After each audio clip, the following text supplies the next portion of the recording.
भारत में मुसलमानों के साथ पिछले कुछ दिनों से जो वारदात सामने आ रहे हैं वो काफ़ी निंदनीय है। हम इस पर बात करेंगे, लेकिन इससे पहले इस वीडियो को देखिए। जालिम हूँ इंसान बना दे या अल्लाह, घर की मेरे दीवार हटा दे या अल्लाह। हिंदू मुस्लिम बैठ के खाए थाली में,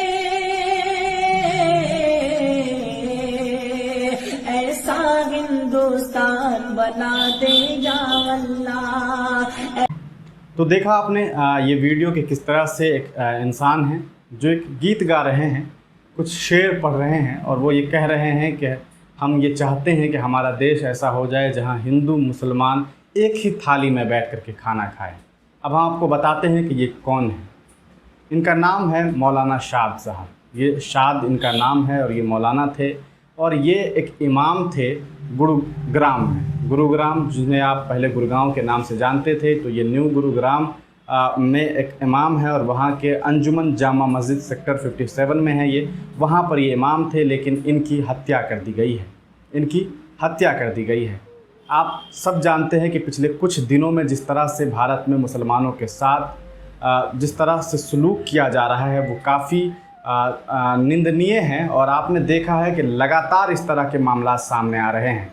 अभी हाल ही में आरपीएफ के एक जवान ने चलती ट्रेन में ढूंढ कर मुसलमानों को गोली मारी और 3 मुसलमानों का कत्ल कर दिया और एक अपने सीनियर अधिकारी की हत्या कर दी। उसके बाद हरियाणा से खबर आई कि हरियाणा के नूह में एक शोभा यात्रा निकाली जाती है। उस यात्रा को निकालने से पहले एक वीडियो वायरल होता है मोनू मनेसर नाम के इंसान का। वो मोनू मनेसर जो कि एक दंगाई है, उसके ऊपर ये आरोप है कि उसने जुनैद और नासिर की हत्या की थी, वो भी ज़िंदा जलाया था उसे। उसके बाद भी उसके ऊपर एक हत्या का आरोप है और गौ तस्करी के नाम पर भी उसने मुस्लिम युवाओं को मारा था, पीटा था, जिसके इलाज के दौरान मौत हो गई थी। अब उसने शोभा यात्रा के लिए ऐलान किया था कि यात्रा निकाली जाएगी जिसका कह सकते हैं जिसको पूरी तरीके से विश्व हिंदू परिषद और बजरंग दल वालों ने लीड किया था। लेकिन मुस्लिम पक्ष का ये कहना था कि मोनू मनेसर के होने से दंगा भड़केगा और हुआ भी ऐसा कि जैसे ही ये रैली निकली पत्थरबाजी हुई और पत्थरबाजी के बाद धीरे धीरे ये 2 पक्षों में पत्थरबाजी शुरू हो गई, दोनों तरफ से पत्थरबाजी हुई और ऐसे में ये मामला भड़कता गया और एक दंगे का रूप इख्तियार कर लिया। कई सारे लोग घायल हैं, कुछ लोगों की मौत हुई है। अभी ये मामला हो ही रहा था कि रात के वक्त ये मामला नूह से सीधे गुरुग्राम पहुंच गया। गुरुग्राम और नूह की दूरी आप खूब अंदाज़ा लगा सकते हैं। रात के 12:10 में मस्जिद पर हमला हुआ है। मस्जिद पर हमला होने की बात बताने से पहले आपको बताते हैं कि आखिर शाम से क्या कुछ हुआ है और मस्जिद का क्या कुछ इतिहास है। जिस मस्जिद की हम बात कर रहे हैं वो अंजुमन जामा मस्जिद है, जो 2004 से बनना शुरू हो गया था। 2004 में वो ज़मीन मिली थी हरियाणा गवर्नमेंट की तरफ से। हरियाणा गवर्नमेंट ने ऐसा नहीं था कि ये ज़मीन सिर्फ़ और सिर्फ मस्जिद को दिया था, बल्कि 17 जगह पर ये ज़मीन उन्होंने हरियाणा गवर्नमेंट ने 17 जगह पर मंदिर बनाने के लिए ज़मीन दी। उसके बाद 2 जगह पर उन्होंने गुरुद्वारा बनाने के लिए ज़मीन दिया। उसके बाद 1 जगह पर उन्होंने चर्च बनाने के लिए और 1 जगह पर मस्जिद बनाने के लिए। 17 जगह दिया गया मंदिर बनाने के लिए, 1 जगह दिया गया मस्जिद बनाने के लिए, लेकिन फिर भी कुछ लोगों को 1 जगह भी मस्जिद बनाना पच नहीं रहा था। उसके बाद 2004 में जब सरकार ने ये ज़मीन मुहैया कराई, मस्जिद का कंस्ट्रक्शन शुरू हुआ, लेकिन लोगों ने लगातार केसेस शुरू कर दिए।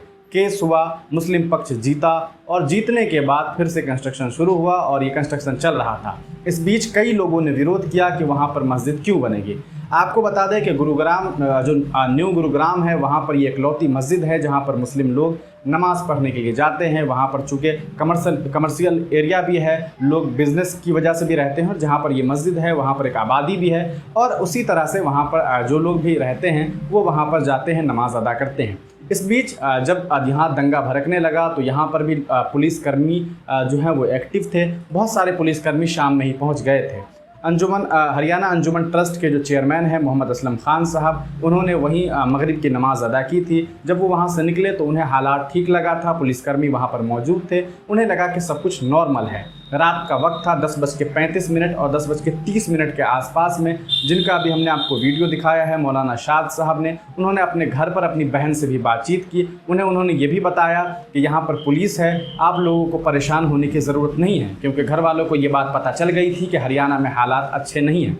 उन्होंने ये तमाम बातें अपने भाई से की। उनकी भाई ने भी उन्हें दिलासा दिया कि कोई चिंता की बात नहीं है, चूँकि यहाँ पर पुलिसकर्मी है, वो हमारी हिफाजत के लिए है, और इसके लिए चूँकि पुलिस है तो डरने की कोई ज़रूरत नहीं है। लेकिन उन्हें क्या पता था कि ये पुलिसकर्मी उस भीड़ को काबू नहीं कर पाएंगे। रात के 12 बजे के आसपास एक भीड़ आती है।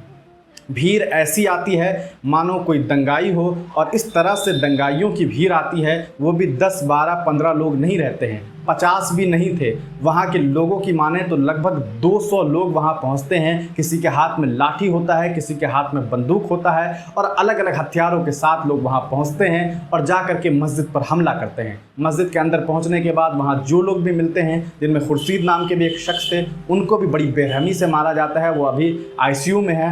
और जो 22 साल के इमाम थे, जो 7 महीने पहले ही बिहार के सीतामढ़ी ज़िला के मनियाडी एक जगह है सीतामढ़ी में, वहाँ से वो 7 महीने पहले ही वहाँ पहुँचे थे और वहाँ इमामत शुरू की थी। अभी 7 महीने ही हुए थे अपना पढ़ाई लिखाई छोड़ करके वो इमामत करने पहुँचे थे। चूँकि घर के जो हालात हैं वो बहुत अच्छे नहीं थे, फाइनेंशियल कमज़ोर थे, और इकोनॉमिकली मजबूत होने के लिए कह सकते हैं, अपने घर को चलाने के लिए वो वहाँ पहुँचे थे और 7 महीने से इमामत कर रहे थे। उनके जो भाई हैं उन्होंने ये बात कही भी थी कि अभी हालात अच्छे नहीं हैं, इसलिए तुम घर चले आओ। और आपको बता दें कि वो जो इमाम साहब के भाई थे, वो लोग और इमाम साहब खुद दोनों ही घर आने वाले थे, क्योंकि उन्होंने अगले दिन का टिकट बना रखा था। ट्रेन का टिकट बना हुआ था, उन्हें घर आना था। लेकिन उन्हें क्या पता था कि ये दंगाई जिनके अंदर ऐसी नफ़रत फैल गई है, जिस तरह से भारत की जो मेन स्ट्रीम मीडिया है उसने जो नफ़रत फैलाई है, वो अब इस हद तक आगे बढ़ चुकी है कि मुसलमान होना इतना बड़ा गुनाह हो गया है कि सिर्फ मुसलमान होने की वजह से उसका कत्ल कर दिया जाता है। भीड़ एंटर करती है, मस्जिद में इमाम साहब होते हैं, इमाम साहब जैसे ही उठते हैं, देखते हैं, इमाम साहब को मारा जाता है। इतनी बेरहमी से मारा जाता है कि उनकी वहीं पर मौत हो जाती है। मौत होने के बाद और भी जो कुछ साथी होते हैं उन पर भी हमला होता है, जिनमें खुर्शीद नाम के एक शख्स की बड़ी बेरहमी से पिटाई की जाती है। वो भी ICU में हैं, और बहुत सारे जो लोग वहाँ पर रहते हैं वो तमाम लोग अभी हॉस्पिटलाइज्ड हैं। इतना ही नहीं होता है, मारने पीटने के बाद मस्जिद में आग लगाई जाती है। मस्जिद में आग लगाने का मतलब आप समझते हैं, सिर्फ़ और सिर्फ नफ़रत है।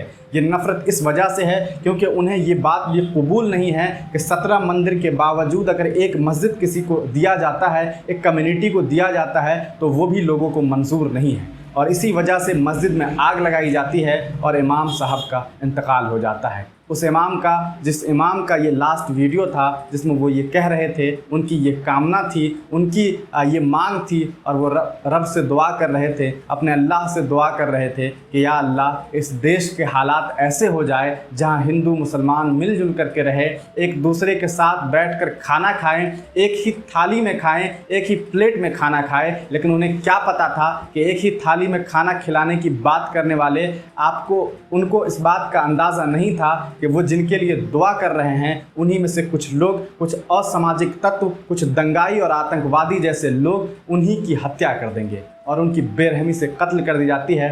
वो उनकी बॉडी अब घर आने वाला है, सीतामढ़ी उनकी बॉडी आने वाली है। लेकिन सोचने वाली बात यह है कि आखिर ऐसा क्यों हुआ, इसके पीछे कौन जिम्मेदार है। पुलिसकर्मी तो वहाँ पर थे लेकिन वो भी अपनी जान बचाने लगे। अभी तक 10 लोगों पर FIR दर्ज किया गया है, 10 लोगों का नाम है, उनका नाम जो है वो FIR में लिखा गया है। और जिस गांव के लोगों का नाम है, उस गांव में जब कुछ BBC के पत्रकार वहां पहुंचे, उस गांव के कुछ लोगों से बातचीत की तो उनका ये कहना है कि हमारे गांव के ऐसे लोग नहीं हैं, वो बहुत दूर से आए थे। अगर दूर से आए थे मतलब भाड़े पे आए थे, या फिर ये वो लोग थे चूँकि वो बजरंग दल और विश्व हिंदू परिषद का एक यात्रा था, क्या उस यात्रा से कुछ लोग आए और पूरी तरीके से प्लानिंग बनाकर उनकी हत्या की गई। उनके भाई का रोता बिलखता हुआ वीडियो वायरल हो रहा है जिसमें वो ये कह रहे हैं कि अगर आपको दुश्मनी मस्जिद से थी तो आप मस्जिद में ही कुछ कर देते या वहाँ के लोगों को कुछ कहते, लेकिन आपने मेरे भाई को क्यों मार दिया। सोचने वाली बात यह है उस 22 साल के मौलाना शाद साहब का क्या दोष था। आप ज़रूर सोचिएगा, और चाहे वीडियो जो लोग भी देख रहे हों किसी भी जाति समुदाय के हों, आप दिल पर हाथ रख कर के सोचिएगा कि उन इमाम साहब की क्या गलती थी। बने रहिए हिंदुस्तानी मीडिया के साथ, फिर मिलेंगे किसी नई वीडियो के साथ। अगर आप फेसबुक पे हमारे वीडियो को देख रहे हैं तो लाइक कीजिएगा पेज को, वीडियो को शेयर कीजिएगा। अगर आप यूट्यूब पे देख रहे हैं तो चैनल को सब्सक्राइब करना बिल्कुल मत भूलिएगा।